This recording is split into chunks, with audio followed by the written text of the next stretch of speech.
I'm Greg Jarrett. I'm Sandra Smith. I'm Charles Payne, and this is the Fox News Rundown. Friday, March 17th, 2023. I'm Jessica Rosenthal. The White House shifts on oil drilling and the border as the administration grapples with responses to bank failures and Russia. I do have every confidence in the world that this is going to be a major topic during the campaign trail as we head into 2024. We speak with Fox News anchor Dana Perino. I'm Dave Anthony. He's confident he'll be proven right. The doctor who led the Centers for Disease Control when COVID first hit believes the Chinese lab leak theory. It's very, very, very probable that this great pandemic was caused by science and an arrogance of science. And I'm Tom Shalhoub. I've got the final word on the Fox News Rundown. This week, the White House was in reaction mode, beginning the week with a bank intervention as Silicon Valley Bank and Signature Bank failed.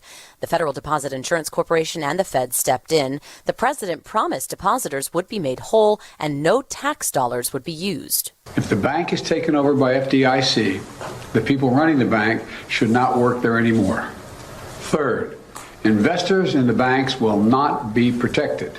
But Republicans like Idaho Senator Mike Crapo at a Finance Committee hearing this week focused Treasury Secretary Janet Yellen on some of the potential causes of those banks' underlying problems. Their capital was losing value, and they were not able to access their capital. And I attribute that to the interest rate hikes that we are seeing in the face of the inflation. Am I wrong in that? Crapo said of her response, "Good, then we're on the same page." Yellen insisted the U.S. banking system is sound. Later in the week, the Pentagon announced that Russia had forced down one of our UAVs, a drone, dumping fuel on it in the process. Defense Secretary Lloyd Austin said, "We don't want things to escalate with Russia," but Republican Florida Congressman Michael Waltz told Fox anchor Harris Faulkner, "The broader agenda here is we pulled our ships out, we pulled our manned aircraft out, now we have unmanned aircraft in international waters, and the Russians want to force them out too, and the response can't be do nothing." In recent days, though, some members of the president's own party are pushing back on what appear to be shifts in the president's thinking on other matters.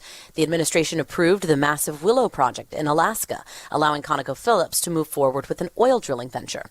The administration's also implemented new rules at the border, including requiring those who apply for asylum to first apply for asylum in a country they pass through on their way here. That was a similar rule implemented during the Trump administration. I think there's a few things that are happening. One is reality is starting to bite. Dana Perino is a co-anchor of America's Newsroom and host of the Everything Will Be Okay podcast. So the fact that their policies that they've had for the first 2 years are not yielding any good results on the border, on crime, and on energy. Especially on inflation, even though they could point to it coming down a little bit, it is still really hurting people where it counts. So part of it is reality.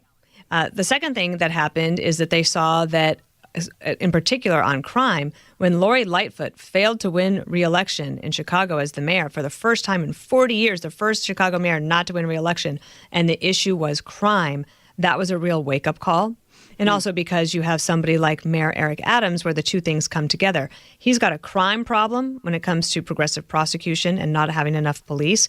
That's a direct result of the defund the police movement. And then you also have the situation where the mayor of New York is saying to the federal government, I need help in order to deal with the migrant crisis, which is not just a border issue. This is here in New York. They're spending $4.5 million every single day in order to help migrants, and there's no shortage of the lines that are continuing to come through. And then you have the actual border problems. I think that the Democrats are realizing that they do have some significant political challenges when it comes to keeping Latino votes. Even though they still win the majority of them, it's not as large a margin as they had before. Right. So partly it's reality and partly it's also politics because the administration has been very far left and progressive. Even though Joe Biden said he was the moderate guy and he was the one who could bring everyone together, that's not how he governed in the first 2 years. And they'll be able to say, look at all the things we got done. But I think a lot of those accomplishments are now vulnerabilities. So then you look at the fact that he wants to run for re-election. And I predicted that he would approve the Willow project because it was very easy for him to do. Why would I say that? It's an important project. But it doesn't erase the fact that for the first 2 years of the administration, they were decimating domestic energy production wherever they possibly could. On the same day that he approved the Willow Project, he took 13 million of the 20 million acres that are available for energy exploration in Alaska off the table. If you ask the Alaska governor if he's happy about the Willow Project, well, sure. But he said at the cost of losing out on everything else, not great. And you can't forget the Keystone Pipeline workers who are still waiting for the jobs that John Kerry said that they'd be able to get in the green energy economy. So he's moved a tiny bit from the far left position to the more centrist position, but I don't know if that's going to be enough.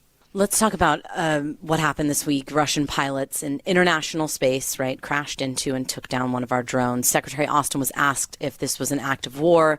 He said we take any potential for escalation seriously, and keeping lines of communication open helps prevent miscalculations going forward. We heard the open lines of communication being important after the Chinese spy balloon incident.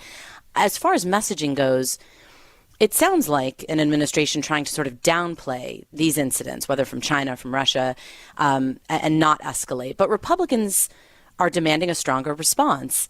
Is a stronger response warranted, or are we getting an administration that thinks it's trying to walk a fine line here? I think the administration, for what we can see and what they have told us, has struck it just about right, because Putin would like to see an escalation. We don't want to see an escalation. Putin wants it to look like there's an escalation so that he can tell the world that this is a fight between Russia and the United States in Ukraine. And we should be very cautious about being dragged into that debate, while the Ukrainians also might want to stir the pot and try to get us there. I think we need to be aware that Putin wants to give the appearance that things are escalating and that things may quickly serve out of control. Why? Because it plays to Biden's natural fears of starting World War III. Mm-hmm. It also gives comfort to the Germans and other stragglers that we should back off because Putin may go crazy. Because Putin wants to exploit the fears of those giving Ukraine piecemeal half measures. And also, we cannot let Russians establish new rules of engagement that aircraft in international waters are fair game. We have to push back hard. And the administration did the right thing in declassifying the video so that everybody could see. The world now knows that Russia was absolutely the aggressor in that incident. I briefly want your thoughts on these bank failures we've been seeing. This week, Idaho Republican Senator Mike Crapo said during a hearing with Treasury Secretary Yellen, he criticized the administration's spending. And he and other Republicans point out what some analysts have been pointing out, that the Fed raised rates as quickly as they did in response to inflation. This impacted bond prices. That contributes to banks failing. Is this a narrative Republicans successfully push? And does this administration need a different or stronger response to Republicans' points about bank regulation? I think these are all very good questions that I don't know the answer to yet, but I'm not sure anybody does yet. And that's partly because we're still in the middle of it all. I think that the administration trying to suggest that their actions were not a bailout will not sit well politically with a lot of people across the country, both on the left and the right. And there's also this call from Elizabeth Warren that we should do even more from a regulatory standpoint. I think you're going to have a lot of moderate Democrats, and certainly any Democrat that has a large rural population in their constituency. They're not going to want that. Do we really want to go to a situation where we have just 4 big nationalized banks, which is where we do this? That's socialism. We don't want that as a country. And then when it comes to the Fed, they needed to increase rates so that we could try to get a handle on inflation. And of course, we know how inflation got caused if you look back to the previous segment of what we just talked about. So I'm not exactly sure how it ends in terms of a substance standpoint, but I do have every confidence in the world that this is going to be a major topic during the campaign trail as we head into 2024. You have season 3 of your podcast beginning here based on your book, Everything Will Be Okay, which we all love when we actually hear you say those words. We know it's also geared toward helping young women navigate life, really. I wanted your brief thoughts. I mean, we are seeing these record statistics out about teenage girls really struggling with mental health. I know you can speak to that. I mean, are we focusing on parents, schools, social media, all of it, as you dive into that kind of topic? I do believe everything will be okay, but that, as I write in my book, is not just something you take for granted. That's something you actually have to work for. It's not a passive exercise. And there are a lot of problems in our country right now. There's just so many. And the health of our young people is one of them. Jillian Turner has done an amazing job on Fox News all week, highlighting the different aspects of mental health in teen girls and the real struggles that they have. But don't forget, boys also have these problems too. And social media, combined with COVID, combined with this new fentanyl push where one pill can kill, I think parents are extremely on edge. They're looking at the fact that the jobs that they thought their kids might be able to get that would have really good futures for them might not exist because of artificial intelligence. And you have kids that walk around with so much anxiety that they think the world's about to end. So as adults, we have a responsibility to do something about that. On the podcast, I've talked to people dealing with the foster care system and trying to help young people who are at age 18 age out of the system. And then 20,000 of them age out every year. Half of them will become homeless. Wow. I talked to Charles Payne about the importance of inner city education and how all across America we are failing these children, which means that they will likely fail as adults unless given the opportunity to catch up. And I also am going to talk to Benjamin Hall, who is our colleague who was severely wounded in Ukraine as he was reporting on the war and lost two of his good colleagues and our colleagues as well. And if you ever wondered if you could truly believe that everything is going to be okay, you just have to meet Benjamin Hall and read his book, Saved, A War Reporter's Mission to Make It Home, because he believes everything is going to be okay. And if that's the case, then surely we can believe it too. We'll end it on that positive note. Dana Perino, co-anchor of America's Newsroom and host of the Everything Will Be Okay podcast. Thank you so much for joining us. I was honored. Thank you.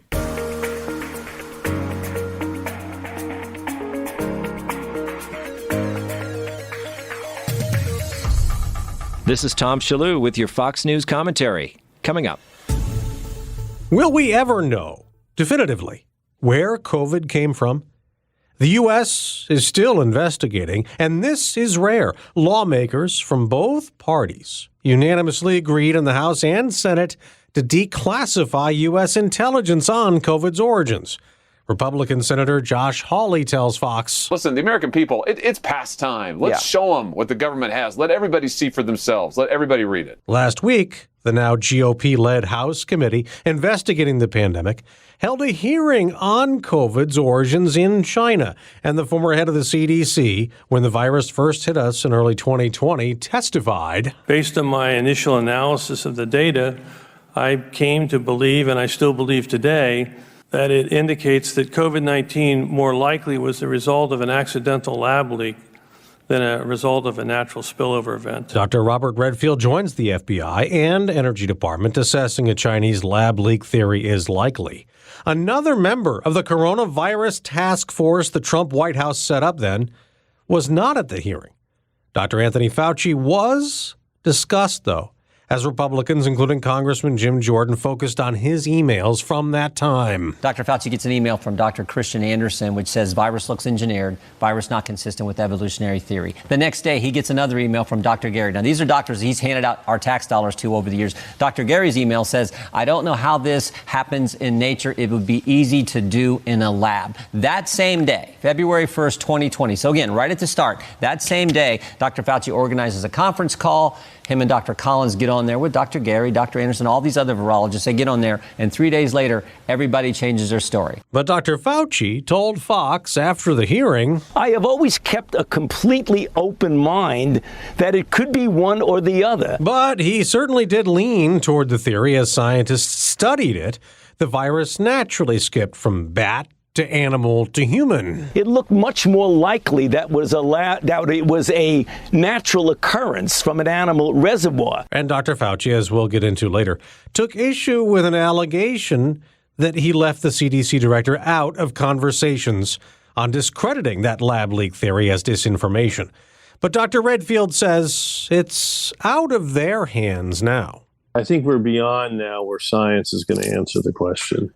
I think the question is going to be answered by the intelligence community. Before he was CDC director, Dr. Robert Redfield was chief of retroviral research at the Walter Reed Army Institute of Research. we can't get the scientific information we need now. And secondly, so much time has passed that a lot of the scientific evidence that we want now is blurred. But the intelligence is still there. I'm still of the view that there'll be several defectors that will come forward and really make it very clear what really did happen.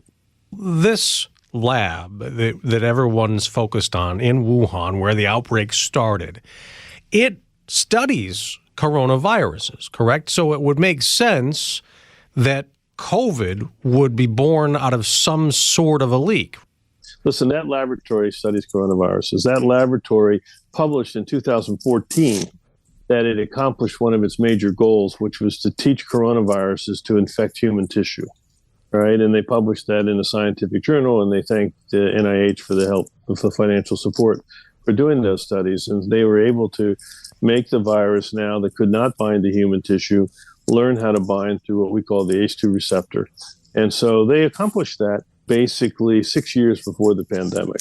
Okay. Now help me understand this, because you're a virologist. You've been studying this for decades. We listening to you are not. So this is something, is this what people have debated as gain of function research? Yeah, the laboratory was involved in gain of function research and focused particularly on how to get these bat viruses to change their species tropism so they could now infect humans. And all that means is they put a cleavage piece in so the virus would cleave and change the orientation of the binding site. So this binding site, which naturally doesn't bind to human tissue, now with this furin cleavage site, aggressively bound to human tissue. All right. And I believe that change happened in the laboratory through what we call gain of function research. Now, when you were at the hearing and you spoke about how you were excluded from a call that was discussing the origins of COVID in the early days of all this, now that has gotten some pushback. You've probably seen, you've probably heard, but Dr. Fauci, he spoke to Fox's Neil Cavuto last week, and this is what he had to say. I want you to hear Dr. Fauci. He is totally and unequivocally incorrect in what he's saying that I excluded him. I had nothing to do with who would be on that call. That call was organized by a group of evolutionary virologists in order to discuss the possibility that this might actually be a virus that was actually engineered. So I didn't put anybody on the list of that call, nor did I take anybody else. And he says half the people on the call felt it might have been from a lab. What's your response to his response to your testimony? Well, I think he's incorrect. Tony, it was totally within Tony's power to make sure my voice was able to be part of that call. And I didn't know that the call had occurred actually until the Freedom of Information Act came out and showed that they had these calls. I was quite disappointed that he and his colleagues didn't give me the opportunity to fully participate in those discussions. I mean, I was the CDC director. I was the individual that asked for this aggressive scientific evaluation. So I don't know who sent the invitations out. I know I didn't get one. I know I didn't get to participate. I know he didn't discuss this. And I know several days after that call, everybody on that call that he says thought like me somehow flipped their position and that they all agreed to a single narrative that it came from nature. I'm not going to say who I spoke to that was on that call, but I did talk to people after I found out about it, after the Freedom of Information, and tried to figure out why I wasn't included. And I was told that I wasn't included because it was decided there needed to be a single narrative, a single decision that we all signed up and agreed to. And there was a consensus that I wouldn't agree to that narrative. But I was not engaged, and I think he's disingenuous in his pushback. Okay. Now, there was a lot of talk as the natural occurrence from bat or animal to human, that there was this market in Wuhan where they sell wild animal meat, and supposedly the concept being that the bat had maybe bitten one of these wild animals and then people consumed that, and therefore that's how there's the intermediary. Why is that theory implausible to you? So when you looked at SARS, from the original outbreak in 2003, we had less than 1,000 cases in the world, right? We have millions of cases of COVID. Same with MERS. So these coronaviruses, when they jump species, they don't immediately know how to efficiently transmit in humans. But when this virus came into humans, it literally was probably the second most infectious virus we have in humans, behind measles. So it's just not natural. It's not plausible. It's not how these viruses jump species. You can't say every virus is the same, but coronaviruses don't do this. The second problem I have with it, and this is where people are being disingenuous, and that's probably a polite word, right? They say it came from the wet market in the end of December. The fact is, we now know for certain that this virus epidemic in Wuhan probably started between August and October. Had nothing to do with the wet market. Okay. It happened months before the wet market. So if those scientists who published the Proctor and Origin were maintaining their scientific integrity, the first thing they should do now is retract that paper. But we do know in September, and it's declassified, that laboratory did three things in September, mid-September. It erased all the sequences of the bat coronaviruses that they ever sequenced. That's highly irregular. Scientists usually don't erase their work. And I think it's important because they didn't want to be able to allow people to trace the sequence differences, particularly when it came to the furin cleavage site, et cetera. Okay.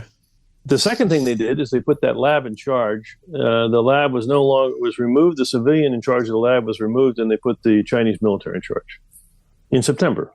Which again, and the third, you would say is irregular. Highly irregular, right? And the third thing they did, which I think is the key, is they put a contract in to redo the ventilation system of the lab. All of that before December of 2019. All in September. And we have, and again, it's been declassified to some degree, some of it. There's clear evidence that lab workers and people in Wuhan were beginning to get a non-flu-like respiratory illness between August and October. And then it started spreading. Now remember, and I was very in close contact with my counterpart, George Gao, head of CDC in China. George, assured me initially that there was no human-to-human transmission. I challenged him because of the first 27 cases, 3 of them, there were 3 clusters in families. And I said, George, I'm not convinced you're right. These are 3 clusters in the same family. Sounds like it might have gone from person to person. He said he had a high degree of confidence it didn't. Well, he was wrong. And the second thing he said, that there's, and this is the problem calling it SARS-like, he said there was no asymptomatic illness. Turns out for COVID, the most common transmission is asymptomatic. Normally I don't like to, speak out and be targeted, but it's very important we get the origin, because the origin of this virus, and I've said, it's very, very, very probable that this great pandemic was caused by science and an arrogance of science that they didn't see the downside of their gain-of-function research. I've asked for a moratorium on gain-of-function research, and I think that's why we get into origin so important, because I'm not sure society's ready for that. I wish China had been more transparent post the pandemic, but it's not China's problem. It happened to be done in a Chinese lab, but it was funded by NIH, it was funded by the State Department, it was funded by USAID, and it was funded by the United States Defense Department. But China let it go and spread around the world. So, yeah, their response afterwards was problematic. I'll agree with that. But don't give the American scientific community a free pass. They funded it, right? And don't give the European scientific community and the scientific community at large the free pass, because in 2011 and 2012, they went on an aggressive campaign to support gain-of-function research. Well, Dr. Fauci has said over and over again that that's not true. Do you think he's lying? Lying about what? Well, he has gone back and forth with Senator Rand Paul about whether the U.S. Was backing and funding gain-of-function research on COVID, and he has said that that's not true. Do you? No, his comments are highly misleading and not truthful. Now, whether he understands that or not, Tony, is playing with words, because what he'll tell you is he got a group of independent scientists to come up, and the National Academy and others, and they redefined the gain-of-function research. And they define it in a way that he believes excludes the work that was done in the lab. But this was definitely gain-of-function research. He's parsing words. It's back to the Clinton, well, what's the meaning of is? this is gain-of-function research, and that most people of goodwill can see that. Dr. Robert Redfield, former director of the Centers for Disease Control under President Trump at the time when the pandemic started. Thank you so much for joining us. Yeah, thanks a lot, Dave.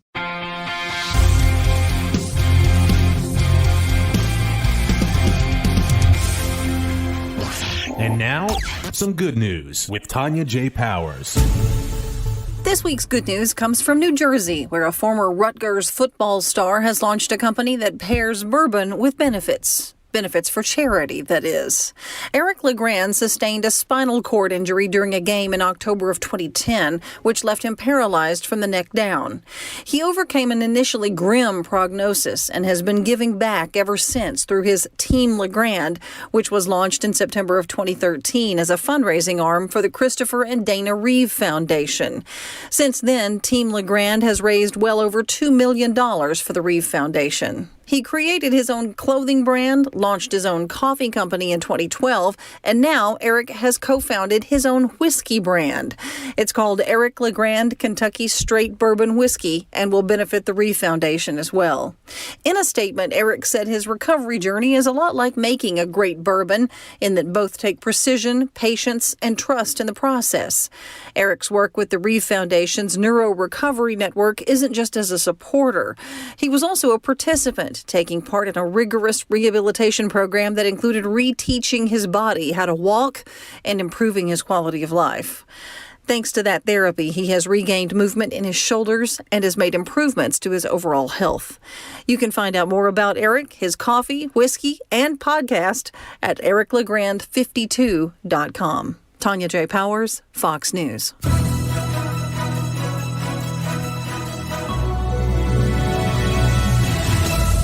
I'm Emily Campagno, and this is the Fox True Crime Podcast, bringing you closer to the story than you ever thought possible. Subscribe at foxnewspodcast.com or wherever you download podcasts. These are the stories that keep you up at night. Subscribe to this podcast at foxnewspodcasts.com. It's time for your Fox News commentary. Tom Shalhoub. What's on your mind? When I was a kid, St. Patrick's Day was one of the biggest holidays of the year. I remember one day when I was in elementary school, I came running downstairs into the kitchen in my green outfit with my paper Erin go Bragh hat on my head, and my mother shouted to me, "What are you doing? You're supposed to be in school." And I said, "Mom, don't you know it's St. Patrick's Day?" And she said, "You still have to go to school on St. Patrick's Day." I couldn't believe it. What, the biggest day of the year, and I'm going to sit in a classroom? I used to love the annual St. Patrick's Day parade in my hometown of Norwood, Massachusetts. And then when I was older, I went into the big one in Boston. As an adult, I've seen many of the parades here in New York City. And this year, I'm going down to Savannah reporting for Fox and Friends. Savannah has the third biggest St. Patrick's Day parade after New York and Boston. We're going to have a great time. But really, I love the small town events. Last year, I went to St. Patrick's Day in my neighboring town of Tuckahoe in Westchester County, where I live. They have a great parade. It reminded me of those small town parades I attended when I was a kid. However you celebrate, I hope you have a great St. Patrick's Day. But kids, you still got to go to school. I'm Tom Shalhoub.